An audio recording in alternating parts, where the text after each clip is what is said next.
আসলে আমরা এক একজন এক এক ব্র্যান্ডের বাইক ইউজ করি। বাংলাদেশে অধিকাংশ ফুয়েল পাম্পগুলোতে ভেজাল ফুয়েল থাকে, মানে আমাদের মানে এটা একটা কমন মানে সমস্যা, একটা জাতীয় সমস্যা ধরা যায়। একটা বাইকার অনেক কষ্ট করে তার মানে কষ্টার্জিত টাকা দিয়ে একটা বাইক কিনে দিন শেষে খারাপ তেলের জন্য তার ইঞ্জিনে সমস্যা হচ্ছে, সাফার করা লাগতেছে। মানে তেল খারাপের জন্য যে একটা বাইকের কী পরিমাণ রাস্তায় সাফার করে সেটা আসলে ওই সিচুয়েশনের মধ্যে যে পড়ছে আসলে সে বলতে পারবে।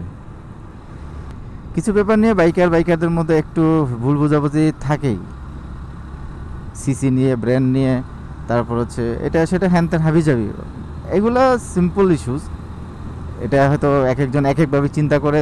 আমি একটা বাইক নিয়ে আমার মতো করে চিন্তা করছি, আপনি এই বাইকটাকে আপনার মতো চিন্তা করছেন, বাট আপনার চিন্তা আমার চিন্তা কখনোই এক হবে না।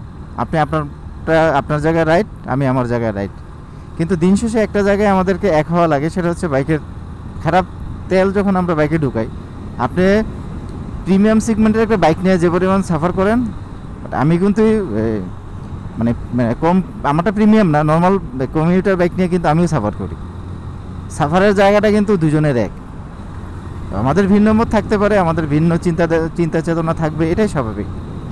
আমরা যদি এক হয়ে একটু বাইকের অকটেন মানে রন নাম্বারটা ওরা ঠিক রাখছে কিনা, রিসার্চ অকটেন নাম্বার যেটা 95 ওটা ঠিক রাখছে কিনা, ওটা নিয়ে যদি আমরা কাজ করি, হয়তো বাংলাদেশের বাইকিং কমিউনিটিতে আরও ভালো কিছু আসবে, বা সবাই ভালো অকটেন পেট্রোল ফুয়েল যেটাই বলেন না কেন, যে যেটা ইউজ করেন হোয়াট এভার, এটা আমরা ভালো মানের ফুয়েল হয়তো পাওয়ার সম্ভাবনা থাকবে।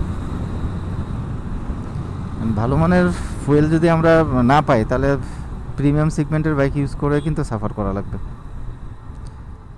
তাই সবাই নিজ নিজ জায়গা থেকে, যার যার অবস্থান থেকে একটু চেষ্টা করি এই জায়গাটাতে একটু কাজ করার।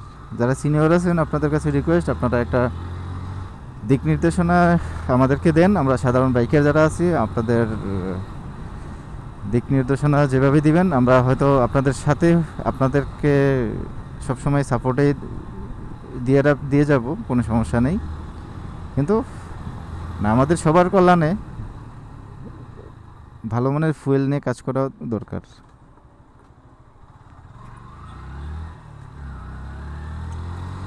ভিডিওটা এখানেই শেষ করব। সবাই ভালো থাকেন আর অবশ্যই সাবধানে রাইড করবেন। আসসালামু আলাইকুম।